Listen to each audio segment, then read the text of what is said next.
Let's go back to more fun with Scott Sternberg. Okay, it's time now for round number 2, and before we do that, Richard, we know that you were at Woodstock for the entire time. Yeah. How was it? Plus, it was a trip. It was unique. It was wonderful. It was crazy. Everyone was not loaded all the time. You know, good music. What was the highlight for you? Beautiful place. Getting away from Connecticut, from work, from school for a week, maybe. Just like, it was something I'd never experienced since or before. And Something you'll probably never forget, huh? yeah, it Yeah. was really wonderful. I Very couldn't unique. go. But not everybody was, you know, this drug image. A lot of people were high, but it wasn't the whole thing. That was part of it. Yeah. Good. You ready to go? Round number 2? Yep. All right, here are the categories. They are movies by the numbers, music trivia, Kirk Douglas, you can quote me, and crime fighters. We're going to give you 20 points this round for each correct answer. We're going to take 20 away if you don't get it right. And there's another great prize hidden in the time capsule in one of these decades. Charlie O, what is it? It's Farrah's Glamour Center. Now you can recreate that famous Farrah Fawcett hairstyle that swept the nation, or create your own style. This exciting piece of memorabilia from 1977 will make you the envy of all your friends. Back to you, Scott. Okay, someone's going to pick up, hopefully, at Farrah's Glamour Center. Debbie, you had the last correct answer. Round number 2 is ready to start. You pick, and we will go. Let's go back to the 70s, movies by the numbers. Oh, all right. Winner of the 1975 Best Picture Oscar, this film was based on Ken Kesey's novel. Brian. One Flew Over the Cuckoo's Nest. Yes, One Flew Over the Cuckoo's Nest. Absolutely. Go again. 60s movies by the numbers.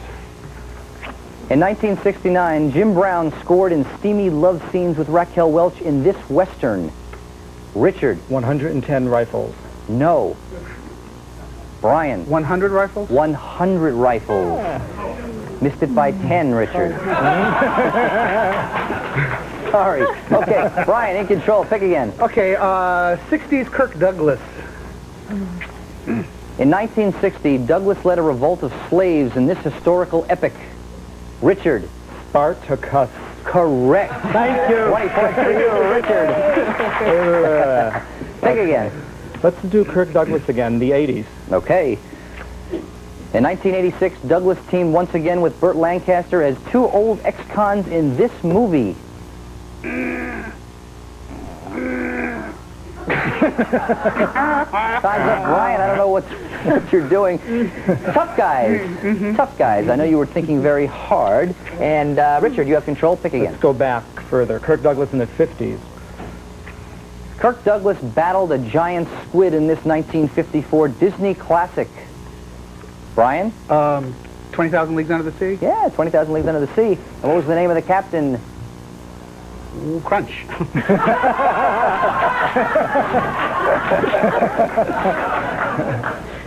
Captain Nemo. Okay. But I like that answer. Very nice.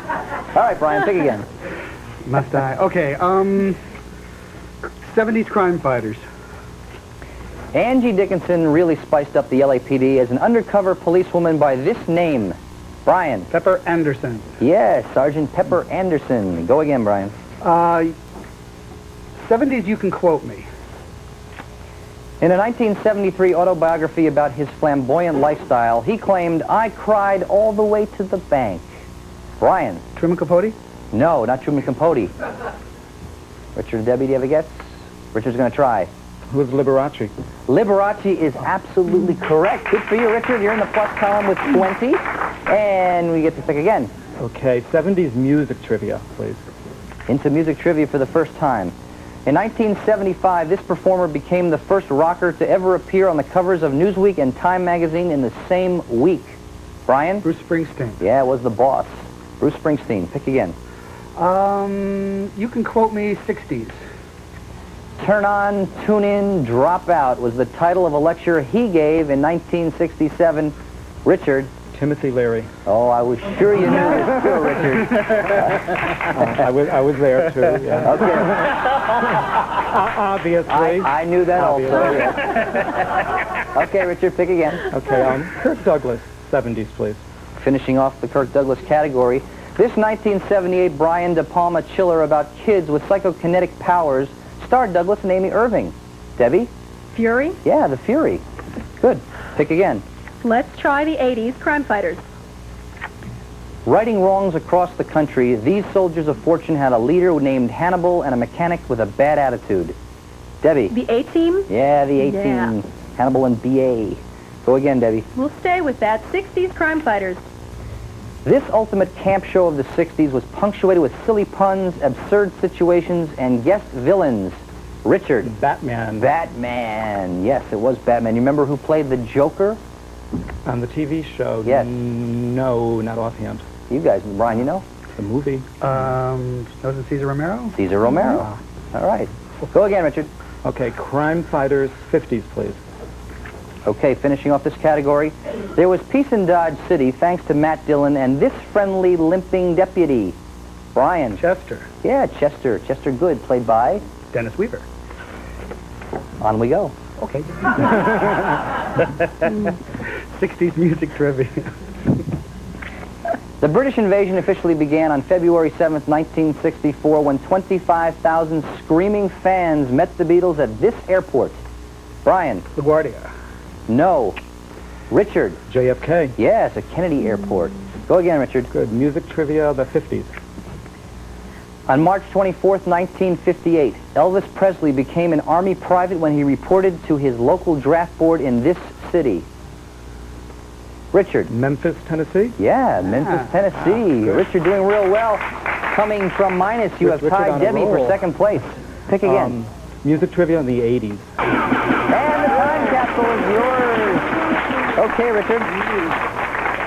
Chance now to get a few more points, and Farrah's Glamour Center, Perfect, possibly right? for you. Yeah. Okay, this is going to be worth 40 points. Brian, Debbie, you're out of this one. Remember, we will not take any points away from you, Richard, if you are wrong. 80s music trivia. On the Motown 25th anniversary show, Michael Jackson did his moonwalk during his first public performance of what song? Ooh. One of two. Billie Jean. Absolutely correct. Billie Jean is what we were looking for. 40 points more for Richard and the Farrah's Glamour Center and Control. Pick another category. Control. Okay. You can quote me the 80s, please. On March 6, 1981, for the last time, Walter Cronkite ended the CBS Evening News with this catchphrase. Brian. Well, that's the way it is.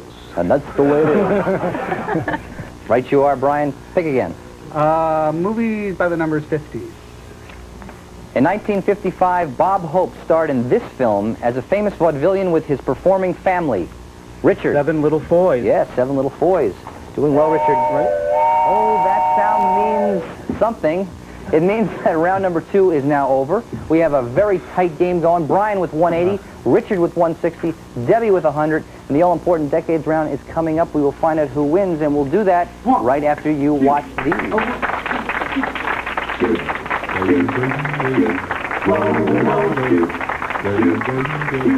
Let's go.